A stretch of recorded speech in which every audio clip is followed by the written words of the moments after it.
संयोग है कि तुमको शरीर भी मिल गया, अब पूरे सदगुरु भी मिल गए। पूरे सदगुरु मिलना बड़ा मुश्किल है,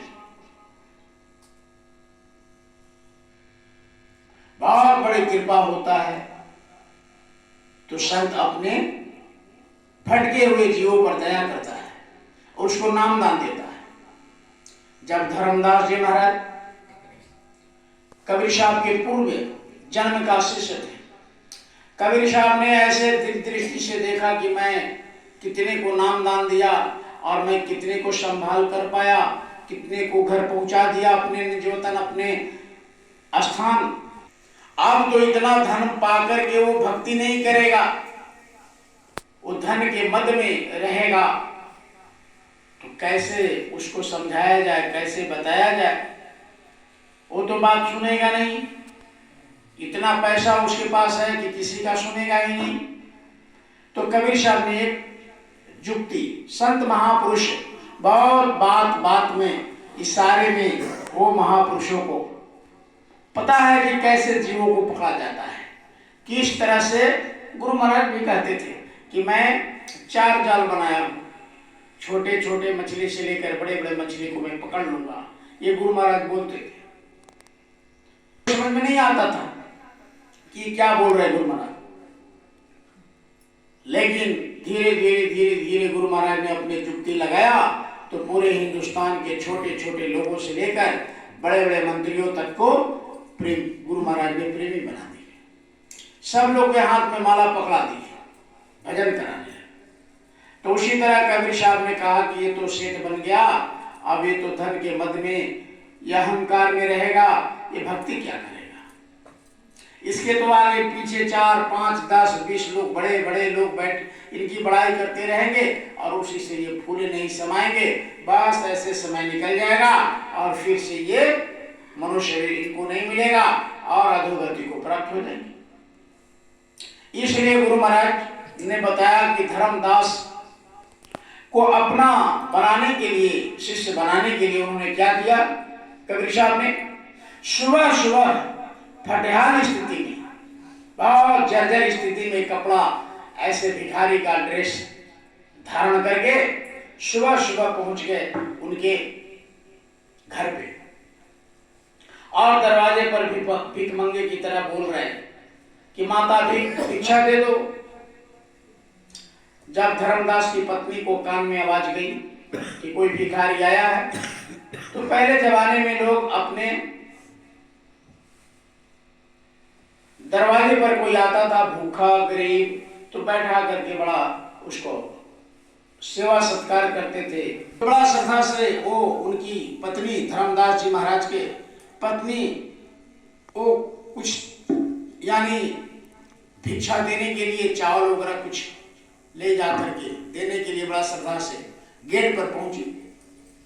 कबीर साहब ने देखा भिक्षा देने को चाहिए, लेकिन कबीर साहब ने कहा कि नहीं नहीं, अरे इस पापनी के हाथ से ये भिक्षा नहीं लेंगे। आप कोई सेठ हो, सेठानी यानी उनकी पत्नी को तुम आप बोल दीजिए कुछ। सुबह सुबह जैसे सोने की पापनी उसका नीचे का जो है ना ब्रह्मांड पर चढ़ गया, क्रोधी हो गई। कहा क्या देखती है? अरे जा करके देखो अपने। सुबह का समय था, सुबह में पहले सभी लोग गैस सिलेंडर तो था नहीं, उस जमाने में लकड़ी से लोग खाना बनाते थे, जंगल में गए लकड़ी से खाना। तो सुबह सुबह सब लोग अपने घर में खाना, तो खाना ही बना रही थी। अब जैसे आवाज गई दौड़ के गए, अब देने लगे तो कबीर साहब बोलते हैं कि तुम्हारे ऐसे पापनी से नहीं लेंगे। तो भक रह गए कि ये भिखारी हमको इतना हमसे ठानी है और भीख मांग रहा है और हम पर ऐसे बोल रहा है कि तुम्हारे पापनी के हाथ से हम भिक्षा नहीं लेंगे। ऐसे फटे आंख से देखने लगे। क्या देखती है?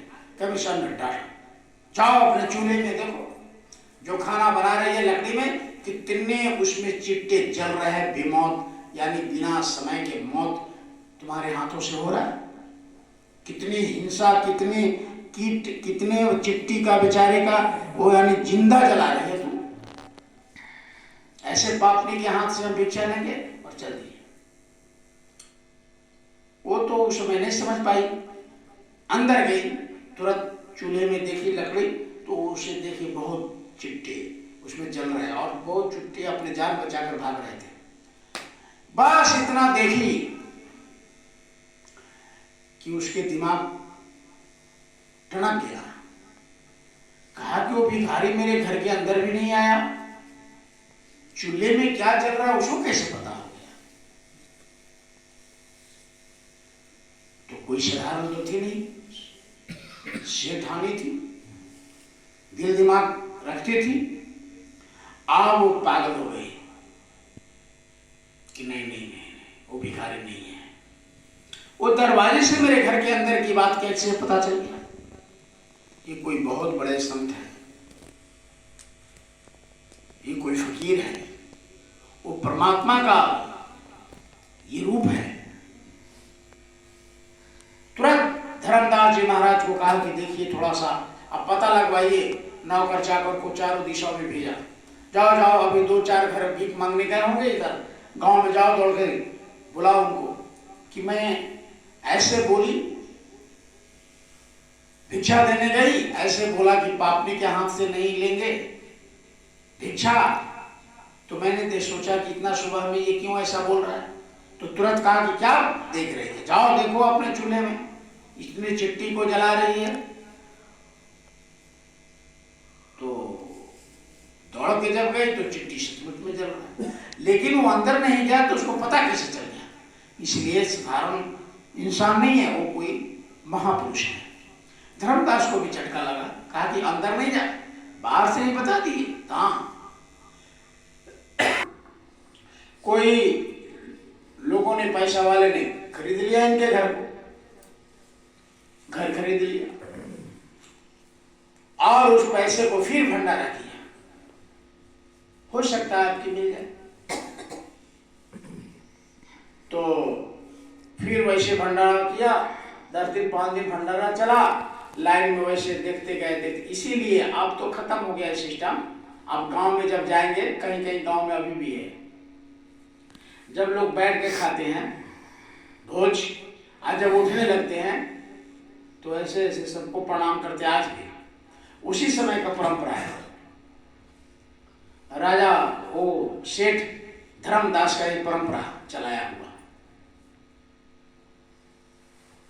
आज भी कहीं कहीं होता है।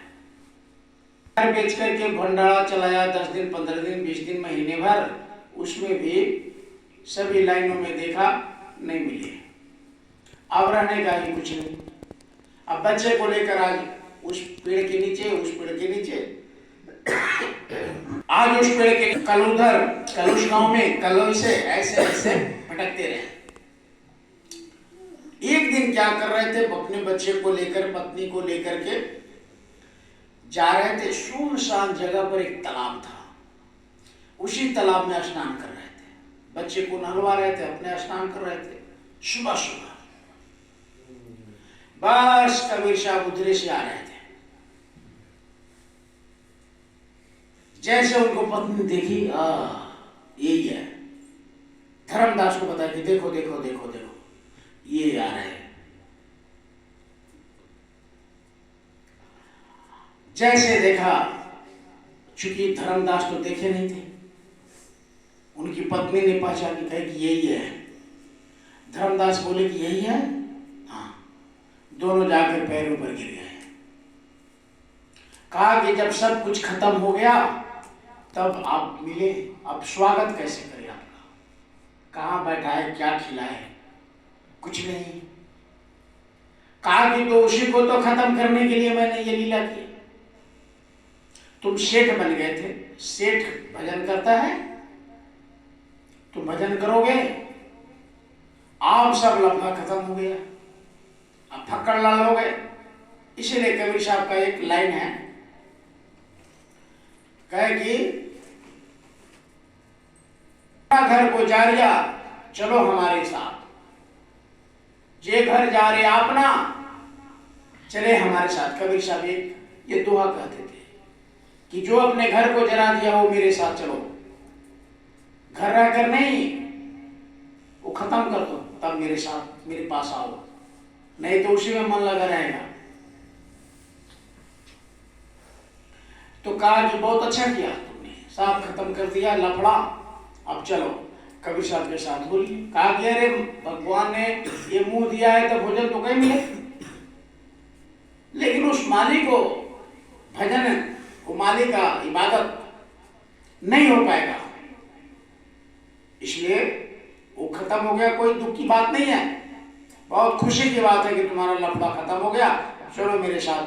अब उनके साथ रहने लगे धर्मदास जी महाराज, और उनको जब पूरा सफाई किया, उनकी सेवा करने लगे, भजन करने लगे, सत्संग करने लगे, सत्संग में दरीज वो बिछाने लगे, लोगों को भंडारा बना करके धर्मदास उनकी पत्नी सेवा करने लगी, खिलाने लगी, पक्का भजनानंदी हो गई, सेवादार हो गई।